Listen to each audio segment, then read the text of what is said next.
Les damos la bienvenida a quienes se conectan a esta hora con nosotros acá en la Mesa Redonda, el espacio del espectador en el que nos encontramos cada 8 días para hablar de los temas que han sido motivo de noticia en la semana.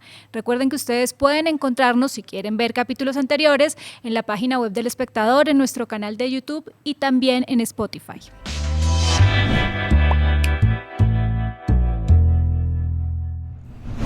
Hoy nos acompañan María Alejandra Medina, editora de la sección internacional del Espectador, y Camilo Gómez, periodista de la misma sección, para hablar de un tema que se ha movido bastante esta semana y es la ofensiva israelí en el Líbano, que ha derivado también en una crisis humanitaria con cientos de personas muertas y también miles de personas desplazadas que están huyendo en busca de refugio. Y quisiera que empezáramos esta conversación, Alejandra, un poco tratando de pintar esa línea de tiempo para entender qué es lo que está pasando y en qué momento fue que se, digamos, recrudeció todo este conflicto. Buenos días, Marcela, Camilo, a todos los que nos están viendo. Bueno, pues la enemistad entre Israel y Hezbollah es histórica. De hecho, las raíces de Hezbollah están ligadas a la resistencia contra Israel, como le llaman. Pero recientemente el contexto que nos ha llevado a esta escalada pues es el ataque de Hamas del 7 de octubre, que está por cumplir un año. Desde el 8 de octubre, Hezbollah toma una posición, entre comillas, de solidaridad con Hamas y empieza a atacar por el norte a Israel. Durante todo este año, Hezbollah ha lanzado ataques y Israel lo ha anunciado así. Hezbollah dice que sus objetivos son militares, pero en medio de esto, pues la población del norte de Israel también ha resultado afectada y no olvidemos que pues durante el último año, pues la población del norte de Israel ha estado evacuada. También su vida pues se ha visto afectada por este conflicto y también por eso ha habido mucha inconformidad con el gobierno de Netanyahu por, entre comillas, haberse olvidado de lo que estaba pasando en el norte, pero pues asimismo Israel constantemente también ha estado respondiendo y atacando al Líbano pues contra Hezbollah, que está en el sur, en la parte sur del Líbano, en la frontera norte con Israel. Y pues la reciente escalada básicamente es como ese movimiento de Netanyahu para centrar la atención en lo que está pasando en el norte, decir nuestro objetivo es que la gente de Israel pueda volver a vivir sin miedo en el norte, y eso implica pues desplazar de la frontera la amenaza que para ellos significa Hezbollah. Entonces eso, un poco para resumirlo, lo que ha pasado en el último año. Se desata o se recrudece por el ataque de Hamas el 7 de octubre, constantes ataques durante el último año, pero recientemente en este último mes, pues básicamente es una movida del gobierno israelí de decir vamos a tomar el control del norte, y pues un poco esto es lo que explica esa reciente escalada que por supuesto ha afectado cientos de civiles en el Líbano. Ahí quisiera que resolviéramos una duda que vemos muy frecuente en los comentarios de la gente, en redes sociales, incluso en los mismos comentarios de los artículos en El Espectador, y es tratemos de entender qué es Hezbollah y por qué es tan poderoso, Camilo. Listo. Bueno, yo creo que lo necesario, así como estaba haciendo Aleja, es construir una línea de tiempo para ver cuál es la influencia de este movimiento político. Es un movimiento político que, como bien decía Alejandra, trata de contrarrestar las ideas de Israel en Medio Oriente, y que su origen verdadero es desde la creación de Israel como Estado, ¿sí? En 1948, no sé si ustedes se vieron Avatar, pero estaba toda esta idea de convivían como la gente de agua, aire, tierra, hasta que la Nación de Fuego atacó. Bueno, aquí pasó algo más o menos similar. En Líbano convivían chiitas, sunitas y cristianos hasta 1948 en completa paz.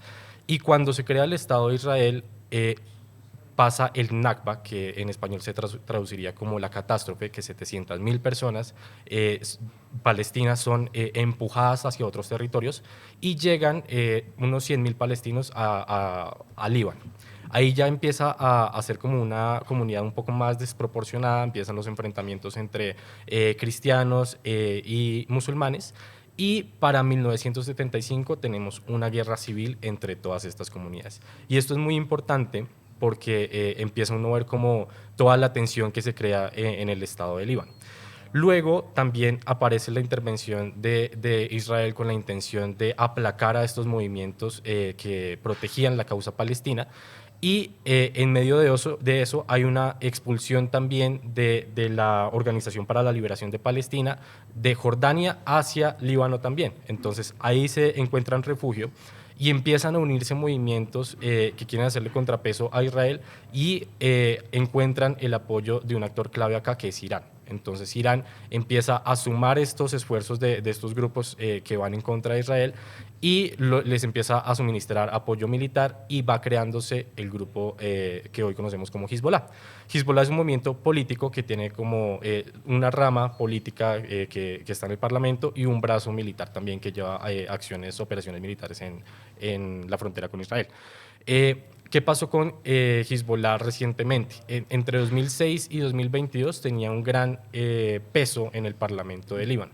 Pero cuando empieza la pandemia y cuando empieza la crisis económica a profundizarse en Líbano, empieza a decaer ese apoyo hacia el brazo político de Hezbollah y empiezan a ganar poder los independientes. Entonces es importante eso también porque desde 2022 vemos también como una suerte de opinión pública un poco decaída en apoyo hacia Hezbollah, que es importante en este momento. Entonces, para resumir, Hezbollah es un movimiento político que se creó a partir de condiciones de tensión en Líbano, que quería hacerle como contrapeso a Israel, y además tiene un brazo militar. Entonces ahora hablemos de la parte militar. Hezbollah tiene entre 100.000 y 200.000 cohetes, que es como una de las fuerzas más poderosas que conocemos en todo el mundo, y que son misiles antibuque, misiles que pueden como penetrar con mayor profundidad estos escudos que tiene Israel. Además tiene una fuerza de entre 50.000 y 100.000 personas, que estiman algunas organizaciones, lo que quiere decir que es mucho más poderosa que lo que conocemos como Hamas. Sí, ahí yo solamente agregaría pues que Hezbollah, por supuesto, es considerado un grupo terrorista por países como Estados Unidos, en la Unión Europea.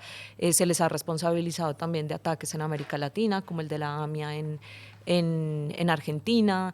Bueno, en Beirut también en los años 80 de la Embajada de Estados Unidos también son acusados de esto. Entonces sí, también, y como decía Camilo, pues son considerados el actor no estatal más fuertemente armado del mundo. Entonces también esa ala militar, de hecho, pues está también en su origen y es el motivo por el cual Estados Unidos y Occidente pues han unido fuerzas para combatir y limitar la amenaza que significa Hezbollah. Esa diferenciación, digamos, esa explicación de su parte militar es importante, pero también entender su parte política para poder saber qué es lo que está pasando en el Líbano. ¿Cómo se entiende esa relación con el gobierno libanés justamente? Sí, digamos que esa relación pues tan estrecha, Hezbollah, como le decía Camilo, está en el Parlamento, en este momento tiene 13 asientos, desde que, bueno, Hezbollah nace en los 80 como un movimiento armado y luego se lanza a las elecciones en los años 90, en el 92, desde ese momento gana asientos en el Parlamento, los mantiene, hoy tiene 13 y desde el 2005 de forma continua ha formado parte del gobierno. Entonces también cuando se habla de Hezbollah también se está hablando de parte del Estado, del Parlamento y del gobierno, e Israel también pues ha acusado mucho al gobierno como un todo, al Estado libanés como un todo, de ser permisivo, de ser complaciente, de no haber sabido, pues de hecho ahorita el gobierno, la presidencia del Líbano está en interinidad, entonces todo este caos, este desorden, esta falta de acuerdos y la falta de, entre comillas, un tate quieto a las acciones de Hezbollah, pues es lo que Israel dice ha fomentado este desorden, este caos y que Hezbollah esté atacando como está atacando a Israel. Entonces, pues esa relación es muy estrecha. De hecho, Hezbollah tiene todavía pues mucha popularidad en el sur porque tiene bajo su control muchos programas sociales, muchos temas de administración regional que pues lo hacen muy cercano a la gente. Que gane popularidad, que esté en el nivel regional, en el Parlamento, en el gobierno, pero pues al mismo tiempo con estas acciones militares catalogadas por Occidente o pues por parte de Occidente como terroristas. Hay mucha división en este momento en el apoyo a Hezbollah en diferentes zonas del país, como lo decía Alejandra. y eso tiene que ver mucho con las acusaciones también de corrupción hacia el brazo político del partido. Entonces, por eso ganaron tanta fuerza los independientes en 2022 a partir de crisis, no solo la pandemia, sino recuerden, por ejemplo, esa explosión que hubo en el puerto de Beirut, que causó una catástrofe en el sistema de salud. De ahí hacia 2022 avanzó un movimiento de protestas muy grande, así como en otros países de Medio Oriente, contra la corrupción estatal, bueno.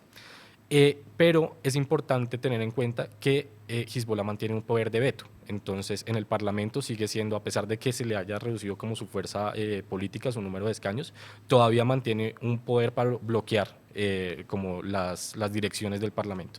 Entonces, eso ahorita es muy complicado también para la población porque encuentra como un debate entre si seguir apoyando las ideas de Hezbollah, que de pronto pueden verlas también como una amenaza a sus intereses económicos, pero también manejan todavía muchos programas sociales que hacen que pues, encuentren mucho apoyo también de la población.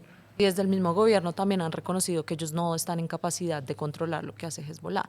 Y así hayan perdido participación en el Parlamento, pues también cuentan con muchas alianzas, coaliciones que permiten que esa influencia sea mayor y, como dice Camilo, pues que puedan entorpecer la administración o la función del gobierno, y por eso también internamente es muy complicado ese manejo político. En todo ese escenario político y digamos en la arremetida reciente está el episodio de los Vipers, que también fue digamos muy sonado y marcó un hito entre un poco lo que se puede y lo que no se puede hacer en este tipo de confrontaciones, si se quiere ver así. Camilo, ¿por qué es importante ese capítulo específico? Bueno, muchos de los testimonios que se han recogido de organizaciones como Amnistía Internacional, por ejemplo, destacan que Israel no midió el impacto que podría tener. Se acusa a Israel, ¿no? O sea, Israel no ha reconocido como estas acciones de operaciones de la operación Viper, pero se acusa a Israel de no haber medido las consecuencias de una operación de este tipo, porque podía afectar a muchos civiles. Entonces muchos civiles cuentan que estaban tomándose un café y de repente hubo una explosión al lado, ¿sí? Y no tienen absolutamente nada que ver con el brazo ni político ni militar de Hezbollah. Esto no es la primera vez que pasa. Desde la guerra de 2006, por ejemplo, Amnistía Internacional también destacaba que incluso Hezbollah tampoco medía el impacto de sus operaciones en Israel y que podían llegar a afectar a civiles. Entonces, desde ese momento de esta guerra, que ya se extiende como por casi 2 décadas, hemos visto como un debate entre qué es lo que está internacionalmente permitido en una guerra y qué no. Y ahorita estas acciones híbridas están produciendo un efecto psicológico tenaz en la sociedad libanesa, de gente que no es capaz de abrir un computador, de gente que no es capaz de salir a la calle con el celular porque no saben si están intervenidos y van a terminar explotando. Hay mucho pánico general en la población, y esto, a efectos de Israel, pues fue, en cuanto a operación militar, muy positivo, porque causa un efecto de desconfianza incluso entre los mismos miembros de Hezbollah. No se sabe en qué momento fueron intervenidos estos aparatos. De hecho, Hezbollah esperaba que adaptando estos Vipers, estos dispositivos que ya se habían considerado como obsoletos para nosotros que usamos teléfonos inteligentes, iba a tener un control más estricto de las comunicaciones al interior de la organización, porque habían reconocido que Israel, con sus avances tecnológicos, podía intervenir sus teléfonos celulares y atacarlos. Vimos también en abril, por ejemplo, un ataque a una embajada en Siria, vimos un ataque también a una embajada en Irán, muchas bajas de miembros de tanto de Hezbollah como de Hamas que se producen a partir de intervenciones de teléfonos o incluso personal de estas agrupaciones. Entonces había mucha desconfianza y la respuesta de Hezbollah, bueno, usemos walkie-talkies, ¿sí? Cuando en un momento se dieron cuenta de que estos podían ser también intervenidos, no se sabe si fue en Japón, en Taiwán, en qué punto de la cadena de producción de estos aparatos fueron controlados como por Irán. Y eso produce también que ahorita haya mucha desconfianza entre cómo nos comunicamos, quién está haciendo un soplón para las fuerzas de Israel. Entonces, a nivel psicológico fue un golpe durísimo para Hezbollah. Puede que a nivel militar hayan perdido nada más un 3% de su personal, ni siquiera. Pero a nivel psicológico hay mucha desconfianza al interior de la organización. Y sobre eso también decir que si bien Israel no ha reconocido su autoría, pues muchos analistas sí lo ven como un éxito militar de Israel, que está enmarcado en eso que decía antes, del objetivo de Netanyahu de ampliar la guerra o la ofensiva en el norte para defender a la población, que la gente pueda volver. y ese tipo de ataques tan sofisticados, tan exitosos, pues sin duda también tienen un rédito político, y en este contexto tan convulsionado interno en Israel, de protestas contra Netanyahu que venían desde antes de la guerra, por la corrupción, por la reforma judicial, y que pues se han arreciado en el último año, básicamente pues la gente que estaba pidiendo un alto al fuego ya con Hamas y la liberación de los secuestrados, todo esto había causado como este clima muy en contra de Netanyahu, y encima de todo pues que no tenga una posición más firme en el norte. Finalmente pues este ataque de los Vipers, que a todo el mundo por supuesto lo dejó pues sorprendido, es un golpe súper fuerte a favor de Netanyahu, y desde ahí pues ya también vemos los intercambios que hay, y finalmente pues ese ataque de Israel días después, en el que dan de baja a Ibrahim Akil, que es un alto mando de Hezbollah, pero pues que deja un montón de víctimas civiles, también víctimas colaterales. Entonces, pues también eso como anotación. A mí lo que me preocupa sobre esa pregunta también es que las denuncias de no medir las consecuencias para no afectar civiles no son nuevas, ni de un lado ni del otro. Aquí no se trata de tomar una postura, pero tanto Hezbollah como Israel han ejecutado misiones, han ejecutado operaciones que han terminado matando a cientos, miles de civiles, y esto ocurre desde 2006, y a pesar de la condena internacional, nada ha cambiado. ¿Sí? Y ahorita estamos también en un contexto muy difícil, con otra guerra librándose también en Europa, con crisis internas en muchos países que no tienen como la autoridad ahorita para fijarse más allá de sus fronteras, y con el aliado principal de Israel en un proceso electoral que tiene como solo cabeza para ese momento histórico. Entonces yo creo que también eso ha envalentonado a Israel a cometer muchas atrocidades, porque no solo fue la operación de Vipers, de la que se le acusa y no ha reconocido su autoría, sino también la cantidad de bombardeos que ha cometido desde inicios de esta semana, que han afectado a miles de personas. No solo hay más de 500.000 muertos, creo que ya va la cuenta, sino más de 90.000 personas que han tenido que huir desde el sur del país, y Israel se excusa diciendo como, bueno, yo llamé para que evacuaran, y yo me excuso diciendo que es que creo que ustedes tienen armas en sus casas ocultas. Sí, que es el mismo argumento de los escudos humanos, que por eso también Antonio Guterres desde la ONU dice esto no se puede convertir en otra Gaza, y es por eso, porque vemos a Israel también usando muchos de los mismos argumentos que usó en Gaza, decir Hezbollah está usando a los civiles como escudos humanos, no nos queda otra opción que atacar, bueno, todo este tipo de argumentos que al final pues no contrarrestan de ninguna manera la afectación a la población civil, y que es lo que ha hecho temer, entre comillas, otra Gaza. Y eso es importante porque lo decía Alejandra anteriormente, como la situación, digamos, la posición política en la que queda Netanyahu dentro de su país con estos ataques, pero todo esto sucede también en momentos en que la ONU está en reuniones, y ahí ¿cuál ha sido el mensaje de la comunidad internacional frente a todo esto que está pasando justamente? Sí, pues al igual que en Gaza, el llamado internacional desde Estados Unidos, la Unión Europea, es como tratar de bajar la tensión, intentar un cese al fuego que no ha sido exitoso, hacer un llamado a la moderación para que esto no se escale más, pero pues ya tenemos el antecedente de Gaza, no ha surtido ningún efecto, y no hay nada que nos indique que vaya a tener un efecto. Como tú dices, vemos lo que está pasando o lo que pasó en la ONU, de Netanyahu también responsabilizando a Naciones Unidas por lo que está pasando, el primer ministro del Líbano pues no puede asistir por hacer frente a lo que está pasando en su territorio, como dice Camilo, Estados Unidos también en clave electoral, entonces pues cogiendo con pinzas todo lo que tiene que ver con el tema.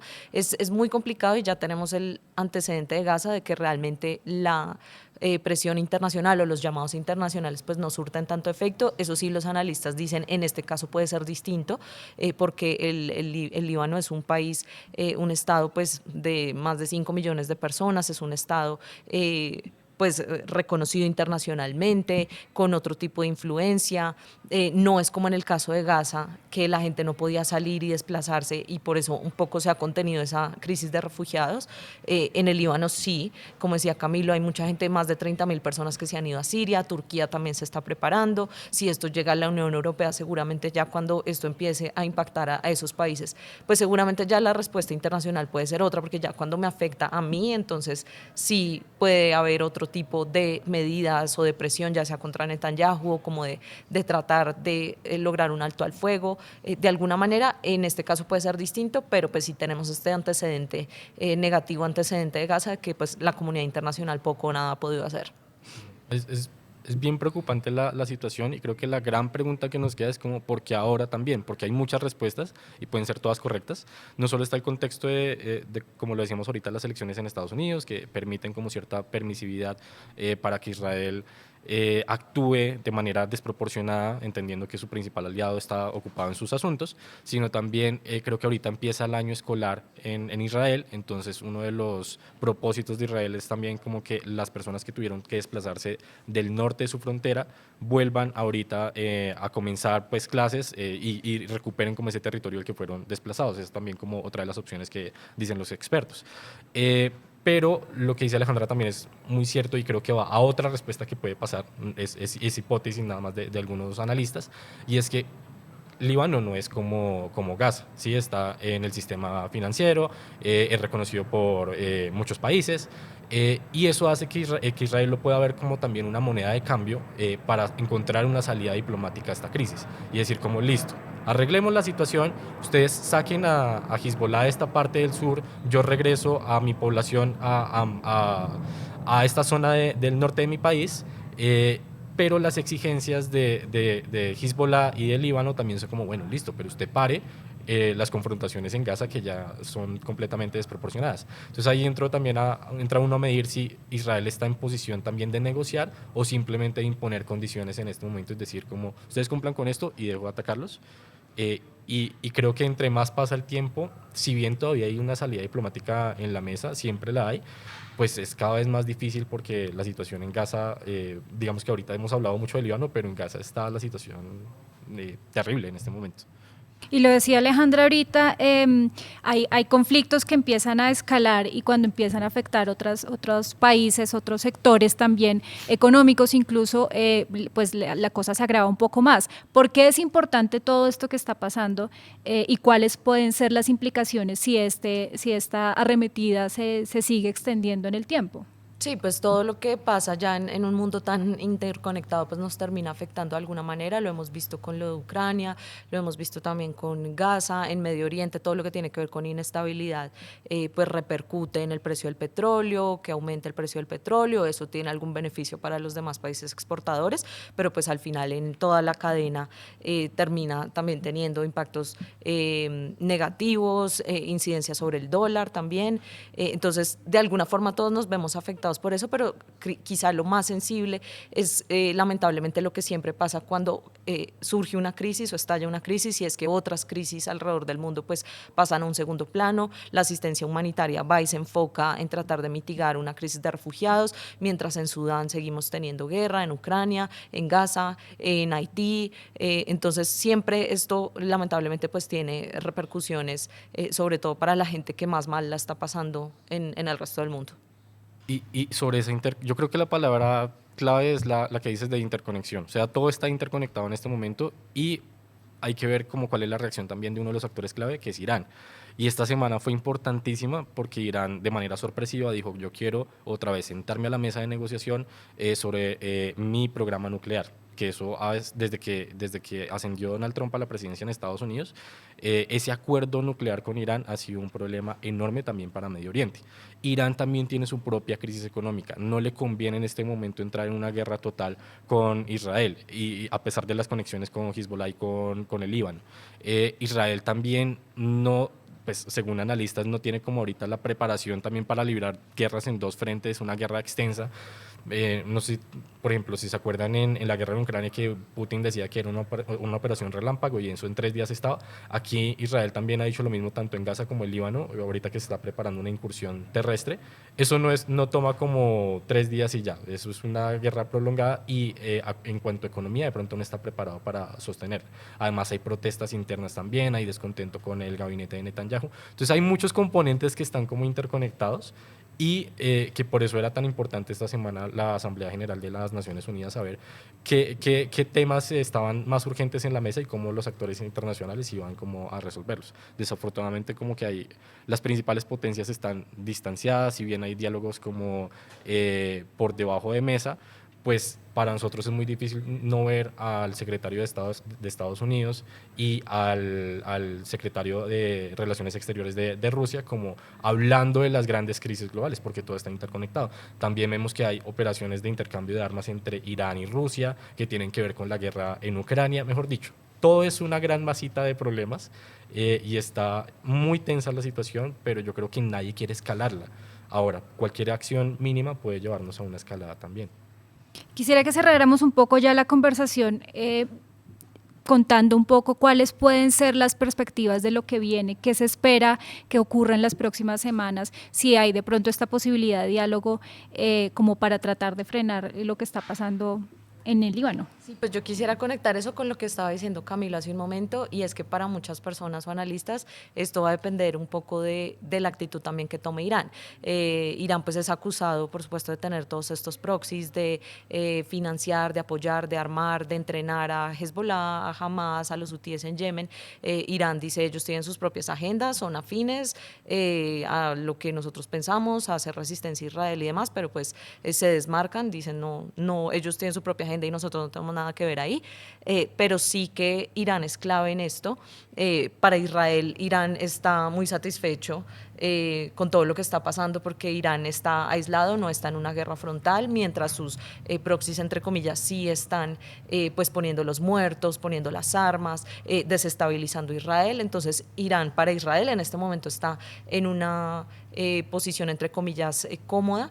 Irán, por otro lado, como también lo dijo el presidente en las Naciones Unidas esta semana, pues cree que Israel lo está tratando de provocar para que caiga en esa guerra frontal.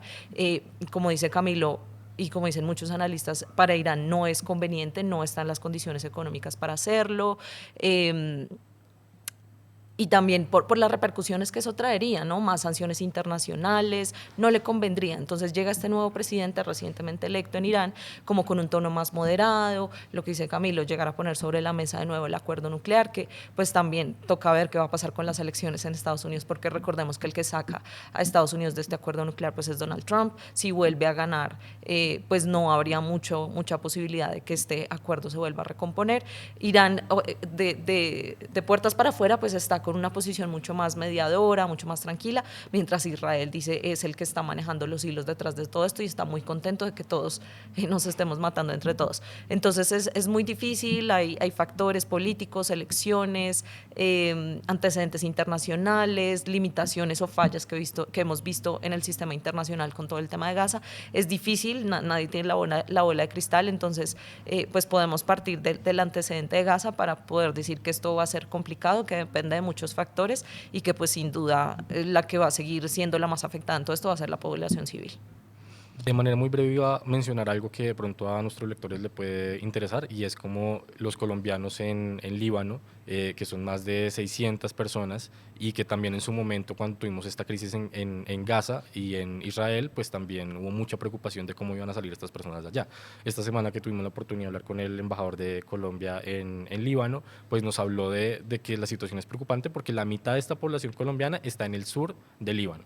Y es la parte más afectada por los bombardeos, la parte más apuntada por Israel en este momento como zonas en las que se resguardan armas de Hezbollah.